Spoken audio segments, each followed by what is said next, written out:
Hello दोस्तों, Hindi स्टोरिया channel आपका अभिनंदन करता है। कहानी सुनने के लिए आपका धन्यवाद। कहानी पसंद आए तो लाइक और सब्सक्राइब जरूर करें। बिना देरी किए चलिए कहानी शुरू करते हैं। बहुत पहले भारत के पूर्वोत्तर क्षेत्र में एक गांव था मिस्मा। वहां एक अनाथ मछुआरा रहता था ताराउन।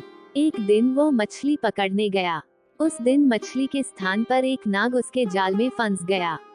दरअसल वह नाग नागलोक का राजा था। अपने पिता को जाल में फंसा देखकर नागन्या घबराई।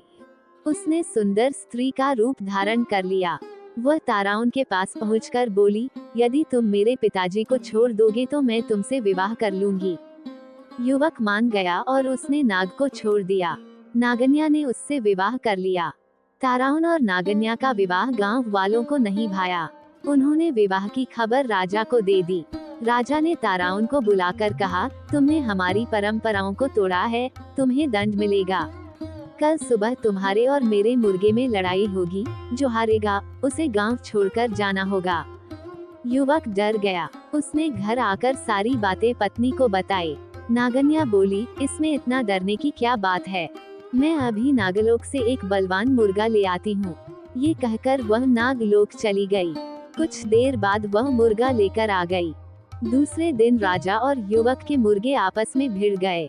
नागलोक का मुर्गा अधिक बलवान था, इसलिए राजा का मुर्गा हार गया। परंतु वह बोला, ताराउन, इससे फैसला नहीं हो पाया है। अतः कल सुबह जो टोकरी नदी को उल्टी दिशा में बहा देगा वही विजयी होगा। ताराउन के लिए लोहित नदी के बहाव को उल्टी दिशा में मोड़ना असंभव था। उसने यह बात नागन्या को बताई। उसने पति को ढांढस बंधाया, डरो नहीं, मेरे पिताजी तुम्हारी मदद करेंगे। वो अपने पिताजी के पास गई।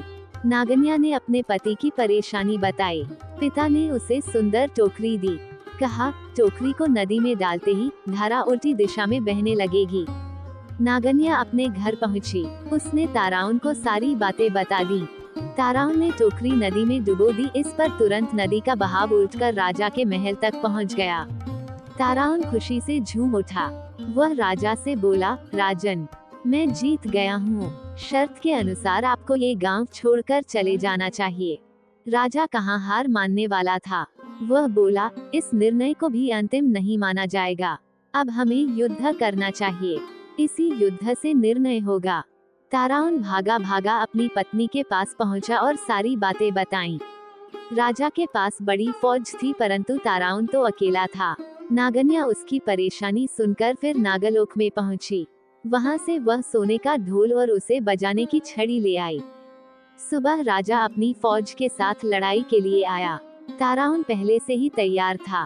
राजा और फौज को देखकर नागन्या ढोल बजाने लगी। ढोल की धम धम सुनकर वृक्ष, जानवर, घास पत्ते आदि नाचने लगे। राजा और सैनिक भी हथियार फेंककर झूमने लगे। अब ताराउन और उसकी पत्नी नागन्या गांव के राजा रानी बन गए।